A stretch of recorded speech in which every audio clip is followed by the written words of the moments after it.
السلام علیکم دوستوں، نتیش کمار پاگل ہو گیا ہے۔ سمجھ میں نہیں آ رہا یہ کیا حرکتیں کر رہا ہے۔ ہماری ایک بہن کا برقع اس کے ہاتھوں سے کھینچتا ہے، زبردستی کرتا ہے۔ ایک ہماری بہن، ایک ہماری ماں وہاں پر جاتی ہیں ایک درخواست کے لیے، تو یہ نتیش کمار بدسلوکی کرتا ہے، بدتمیزی کے ساتھ نقاب نکلتا ہے، جو کہ ہماری بہنوں کا، ہماری ماؤں کا عزت ہوتی ہے، زینت ہوتی ہے۔ سوچئے تھوڑی دیر کے لیے، اگر وہ ہماری ماں ہوتی یا بہن ہوتی تو تکلیف ہوتی نا۔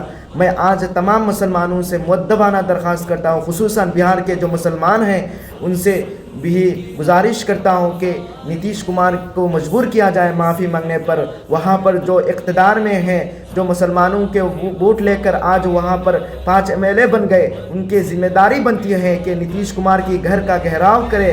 ہم مان لیں گے مسلمانوں کے اوپر بات کرنے والے ہیں، مسلمانوں کی ایک آواز ہے۔ آپ لوگ بھی اس ویڈیو کو زیادہ سے زیادہ شیئر کریں تاکہ نتیش کمار معافی مانگنے پر مجبور ہو جائیں۔